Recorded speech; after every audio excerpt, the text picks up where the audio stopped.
Good evening, class, and welcome to Faith and Flip Flop. Today's lesson is on the Stations of the Cross. Stations of the Cross is a very old tradition that dates way back to the times when Jesus himself was alive, which makes sense because that's when it actually happened for the first time. Stations of the Cross follows the journey of Jesus to the cross. There are 14, sometimes 13, depending on which parish you're going to. Some people include the resurrection as a station, which adds one. But I do not believe that this one does. This one ends at when he's done.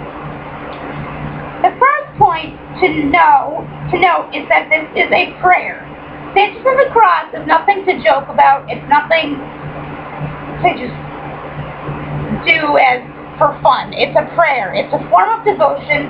It's popular during Lent, especially among Catholic churches. The youth group at my old church, St. Marie's, actually does the Living Stations of the Cross at the cemetery. I remember that. Yes, that's the Stations of the Cross. They just act it out instead of read it off the paper. It isn't an intellectual exercise. It is in the context of our relationship with God. This is what He did for us. It's nothing that we're supposed to just laugh about or just do on autopilot. Repeat of what happened. Right. You know how we feel how they felt what happened. Correct. So it's supposed to be something that's supposed to make us feel not sad on purpose, and they don't want you to do the Stations of the Cross and then go and kill yourself. That's not the point. It's just something that is supposed to remind you of what He did for you so you can make sure that your life stays in the right direction. Right. It's an invitation to enter into a gifted faith experience of Jesus, who Jesus is for you. He's calling you through these exercises to find out that who you really are in Christ. You're a Christian. You believe that Jesus did this for you. This is His way of letting you be with Him. Even though we weren't there when it really happened, He's letting us do it with Him now. The second thing to remember is that this is an imaginative experience. Its purpose is not a historical examination of what really happened on that day in history. It's about something far more profound.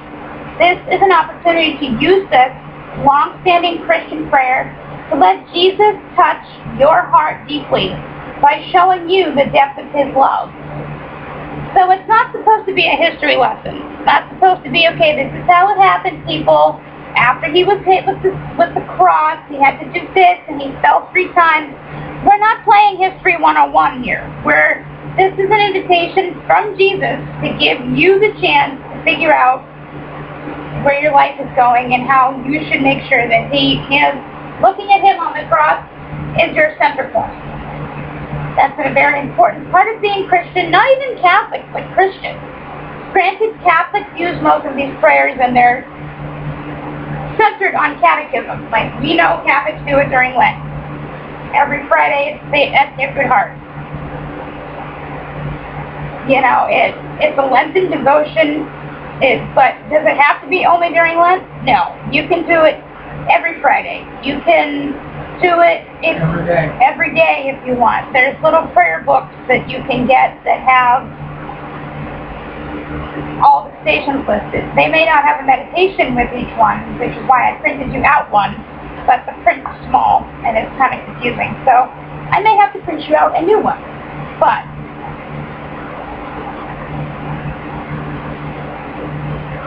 so I'm just going to go through the stations with each of you and discuss in general. We'll ask you what in general it means and then transfer it. So for the people that are here online can figure it out. The first station is Jesus was condemned to die. That's it. That's the first one. Jesus has been condemned to die. Oh, I know. That's when He was. Yes. You are going to receive the punishment of murder. Whatever they call it. Crucifixion. Thank you. Jesus stands in the most human of places. He has already experienced profound solidarity with so many on this earth by being beaten and tortured. Now he is wrongfully condemned to punishment by death. His commitment to entering our lives completely begins its final step. He has said yes to God and placed his life in God's hands. We follow him in this final surrender and contemplate with reverence each place along the way as he is broken and given for us. So this is basically how a Stations of the Cross devotion looks. You get your station, you get a little piece, in some places it's a scripture that you can read because everything that happens on the Stations of the Cross is in the Bible. This one, where I got this one from, they just read a little blurb. And then after each station, we as Catholics have a little line that we say that is, "We adore you, O Christ, and we bless you, because by your holy cross you have redeemed the world." That's part of every single station, and then after that is usually a meditation. I won't read the whole meditation because that's going to take too long. So, but there is a meditation there for you that kind of helps you center in and get something out of each station, so you don't feel like your brain is running on autopilot. It gives you a meditation to read, so you can go, this is how I can put this in my life. This is how I can make sense of this. The second station is Jesus carries the cross. Obviously, that's pretty self-explanatory. Jesus is made to carry the cross on which he will die.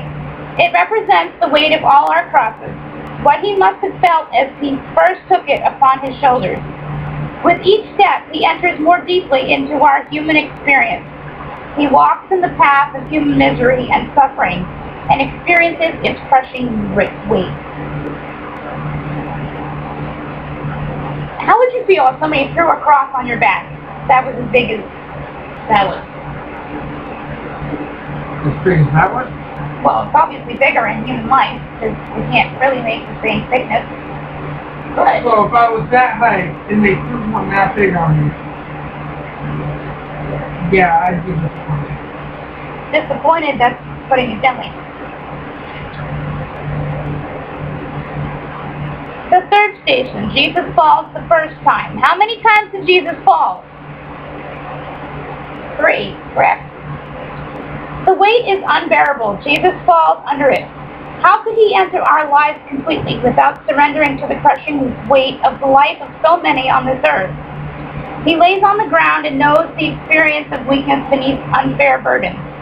He feels the powerlessness of wondering if he will ever be able to continue. He is pulled up and made to continue. Again, he falls and he's pulled up. They say, you ain't doing that. Up. And they start hitting him with ropes and whips and scourges. They're like, nope, you're not, because they don't realize that he's in pain. They think he's being lazy. They don't just don't care. Some people have their own views of it. Some movies portray it as they believe that he's just being lazy and he just falls. Others know that he's suffering, but they don't care. They whip him anyway. The fourth station, Jesus meets his mother. Jesus' path takes him to a powerful source of his strength to continue. All his life, his mother has taught him the meaning of the words, "Behold, the handmaid of the Lord." Now they look into each other's eyes. How pierced through her heart must be. How pained he must be to see her tears. Now her grace-filled smile blesses his mission and stirs his heart to its depths. Love and trust in God bind them together. So she who gave birth to her son is now seeing her son die.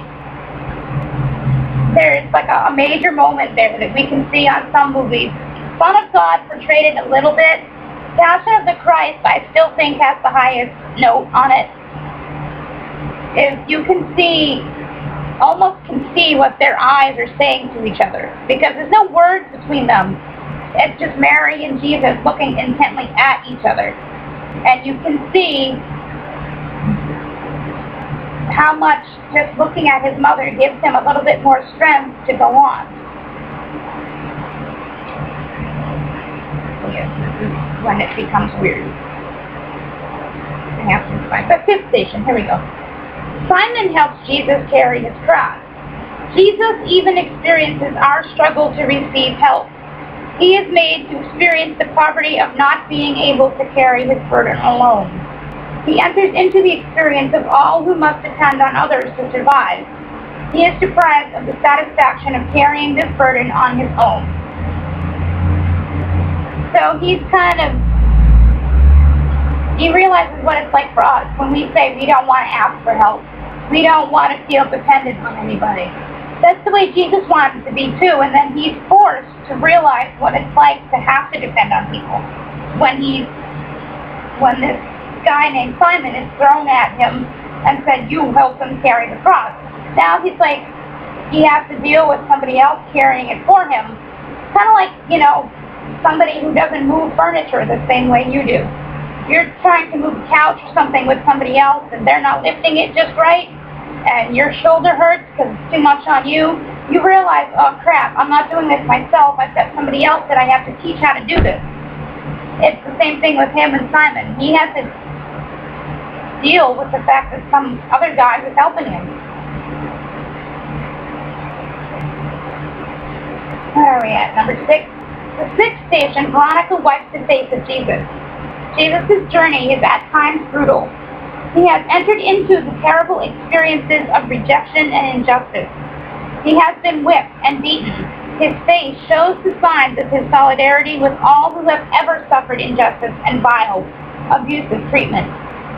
He encounters a compassionate, loving disciple who wipes the vulgar spit and mocking blood from his face. On her veil, she discovers the image of his face, his gift to her, and for us to contemplate forever. That has actually been a very controversial question among Christians and Catholics. Catholics, we believe the Stations of the Cross say that the face appeared on the towel of Veronica. Christians will go, well, how did they know that? How did they know that they didn't draw a face before they painted on his face? It's a question that honestly we can never answer, and that makes us look bad because they're going to be like, well, if you can't answer it, then you don't know. Because we honestly don't. We weren't there. But I believe there has recently been scientific evidence that it was the face of Jesus that appeared on the thing. I saw that briefly in the news the other day. But it's a controversial subject among Christians and Catholics battling each other. Because they don't believe that it's really his face. And how can somebody's face go onto a towel? And, it's just a big old question mark. The 7th station, Jesus falls the 2nd time. Even with help, Jesus stumbles and falls to the ground. In deep exhaustion, he stares at the earth beneath him. Remember, you are dust, and to dust you will return. Catholics should recognize that line. He has seen death before. Now he can feel the profound weakness of disability and disease and aging itself, there on his knees under the weight of his cross. So when he falls the 2nd time, he gets a deeper sense of humanity. He now knows what it feels like to be old and feeble. He knows what it feels like to be disabled, diseased. He gets it now. I mean, not that he didn't get it before, but you know how they say once you experience it, you actually get it? That's him. He finally got it.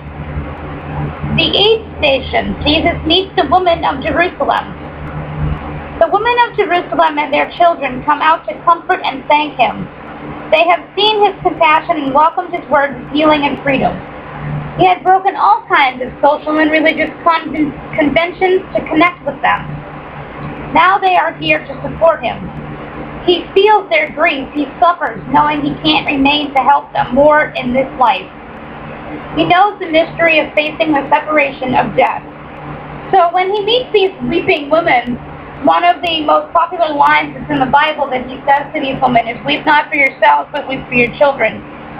Because they got to know Jesus, the woman did, before he had to leave them. But his children, their children didn't. They come to cognitively understand the relationship part of it. Kind of like, if Patrick if my mother or his mother were to die, Patrick would have no idea. You know, I would be upset. You know, I'd be crying. Because I've had time with my sister. I've had 16 years difference between the two of us. So I've had 26 years of knowing my sister. Patrick's only had 10, and even then, because of his autism, he doesn't get it. He doesn't grasp it. It's the same thing with my mom. She's been my mom since the day I was born, and she's been Patrick's grandmother since the day he was born, but he doesn't get it. So when either one of these people dies, if they were to die right now, he would be lost. You know, we would feel it, but he would just go through whatever. Oh, everybody else is crying, so something must be wrong. But he won't pursue it because he doesn't get it. So that's, you know, what they're trying to say when he says, "Live for your children, not for yourself," because he knows they've had time with Jesus and the children haven't. And he gets how it feels to lose somebody now. The 9th station, Jesus falls the 3rd time, the 3rd and final time. This last fall is devastating. Jesus can barely proceed to the end. Summoning all this remaining strength, supported by his inner trust in God, Jesus collapses under the weight of the cross. His executioners look at him as a broken man, pathetic, yet paying a price he deserves. They help him up so he can make it up to the hill of crucifixion. So on the 3rd fall, he's done for. He is right at the end of the hill. He's ready to go up to the crucifixion hill, which is called the Golgotha, place of the skull. And loses his balance and falls. He's done. You know, your body can only take so much. They didn't give him water. It's not like when you're running a 5K in the summer and you've got water stations all the way around your route. He didn't have that luxury. He was given the cross and said, just go. You're not getting water. You're not getting a rest. You're not getting nothing. Just go. And his body just had it. Done. The 10th station, Jesus is stripped of his garments. Part of the indignity is to be crucified naked. Jesus is completely stripped of any pride. The wounds on his back are torn open again. He experiences the ultimate vulnerability of the defenseless. No shield or security protects him. As they stare at him, his eyes turn to heaven. So here you can actually see, by taking off his clothes, they stripped him of dignity. They stripped him of any feelings of being a human. He's stripped naked. Everything is out there for everybody to see. And it's... yeah. The 11th station, Jesus is nailed to the cross.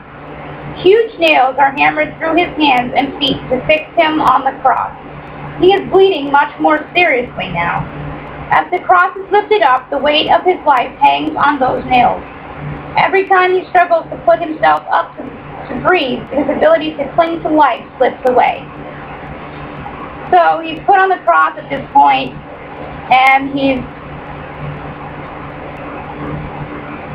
almost done for. He's almost gone at this point. He starts to bleed profusely because everybody knows gravity pulls the blood to any open wound. So as he's raised up on the cross, he's now standing straight. All his blood is now going to go find an exit, which is, you know, the arms and his hands and feet.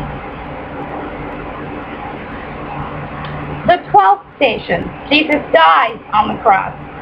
Between two criminals, a mocking title above his head, with only Mary and John and Mary Magdalene to support him, Jesus surrenders his last breath. Into your hands I commend my spirit, the very famous line. This is when he ultimately dies. He's done. The skies turn black, and as you see in the movies, he's done. He's gone. So this would be like the moment that you see in all the ER shows where, like, you know, the sad music starts to play and they unplug. Wake up! This is not sleeping, this is class. Very serious subject. Jesus did not die, did not sleep. Oh, wait. No, you're not. The 13th station, Jesus is taken off of the cross. What tender morning Jesus' lifeless body lays in his mother's arms. He has truly died, a profound sacrifice completed. And that's another poignant vision in the Catholic world on Lent, is when Mary is given her lifeless child's body. I know somebody who experienced that very similarly, and we've discussed it, and it's obviously unimaginable what goes on in that moment, in those moments of holding your dead child. You know, you can't even really fathom that. You can't put that into words. And the last and final station is the 14th station. This particular example ends when he's laid in the tomb, which is the 14th station. Jesus is laid in the tomb. Very few devotionals out there will have 15, which, like I said at the beginning of class, is when he raises from the dead. But there have been a new set of stations created, which are called the Stations of Joy. I'm not even honestly sure if they've been approved by the Vatican yet, but they're all joyful. They're like the glorious mysteries, honestly. They start with him being raised from the dead, and it goes on. I used to cover those in class, but I decided to leave those out this year because of the fact that I'm not sure if they're approved or not. So I didn't want to, you know, get in trouble with anything for not teaching something that's not approved by the Vatican. The 14th station, Jesus is laid in the tomb. They take the body of Jesus to its resting place. The huge stone over the tomb is the final sign of the performance of death, the permanence of death. In this final act of surrender, who would have imagined this tomb would soon be empty, or that Jesus would show himself alive to his disciples, or that they would recognize him in the breaking of bread? Oh, that our hearts might burn within us as we realize how he had to suffer and die so as to enter into his glory for us. That's the same thing that we say when we go to funerals. You know, the wake is cool because you can still, well, not cool, but you know what I mean. It's not over yet. You can still open the case again and see your grandmother or your father. Wake up! This is not sleeping time. But when they lower the tomb into the ground, that's when it becomes final. You can't take them back once the coffin is in the ground. And that's why so many people have such a hard time at the cemetery versus at the church, is because, again, the church is still, it's final, but it's not final. You can still crack open the lid and you know, before they lower them in the ground. But once the tomb is lowered, it's over. That's when it becomes final, and that's why many people have problems with that part of the funeral service. So that is the end of the Stations of the Cross. You are very happy to know that there is no quiz this week because it's kind of easy. All you have to do is put them in order. So I figured, I'll give you guys a free week. For those of you that are on online classes, please get your assignments in that you are missing, your quizzes, because we're almost done class, and I don't want you guys to fall behind. Although you kind of already did if you're missing subjects. But the Saint reports, which I will get to in a minute, are due on August 19th. That is when all of your past homework will also be due. Anything that is not in by the 19th will be considered a 0. Again, not that it matters, because even if you get a bad grade, everybody still passes the class and gets their little certification thingy that said they took my class. But, you know, just for the sake of having a grade, if you want to, like, have a good grade average, please get everything in by August 19th. And now, before we end class, let's talk about the Saint reports. If you are Catholic and have been confirmed, please do not pick your confirmation saint, because most confirmation classes, you had to do a report anyway before you could choose your saint. So that takes the fun out of researching a new saint. There's plenty of websites out there. You can pick a saint from where your family's from. Like if your family's from Ireland, you can go to Google and type in Irish saint and pick one other than St. Patrick if you want, because everybody picks St. Patrick. When they think of Irish saints, that's the first person that pops in their mind. There are plenty others, trust me. You can do the same thing with Scotland, United States. You can pick a saint that was born in your state or your country. You can pick a saint that has a patronage, which I'll explain in a minute, that is important to you, like patron saint of journalists is St. Bridget of Ireland. You can do a saint that you've always been interested in. But if you're named after a saint, like if you discover that there's a saint that has the same name as you, and you honestly did not know that there was a Saint Deborah, or a Saint Dustin, or a Saint Christina, then you can choose your saint. But everybody knows there's a Saint George. So George, do not pick George or I will kill you. Not literally. But you know what I mean. Because that's too easy. It's your name. Oh, well, my name's George and I know there's a saint, so I'm going to do St. George. I want you guys to be experimentative with this. Use your resources. If you want to be a stickler and not use internet, have at it.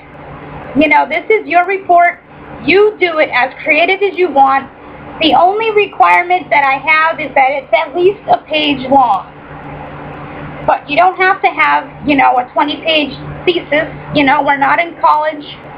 But if you want to do a booklet, if you want to print out a picture of what your saint looks like, if you want to record yourself on the computer talking about your saint, like I do every week, if you want to dress up as your saint and take a picture of yourself, you know, use your creativity, use your imagination.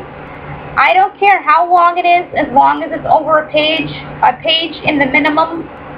And as far as creative, there's no extra credit, so don't think if you do a visual that you're going to get more points than somebody who took a 5-page paper, because I don't grade it that way. I grade it as if you want to write a 5-page paper, that's what you're going to do. I myself would probably do that because I love writing essays. Other people are not so good in writing, so they would rather do something physical. They would print out a picture of the saint or find a statue somewhere and take a picture of it, rather than write 5 pages worth of facts about a saint. So if there's any questions on the saint reports, like I said, they're due August 19th. Please email me or let me know if you have a question. And if you are missing tests, for some reason you deleted them or you lost them or whatever, or you want copies of the lessons if you haven't watched them yet and you're afraid that you've lost them, I can send you the links again so you can take the quizzes. Just let me know. I can't help you if you do not ask. So I will see you next week. I'm not sure what the subject is. I'll announce it on Facebook as it gets closer because I don't feel like looking right now. It's a little warm. So I will see you next week, and I hope you enjoyed this lesson.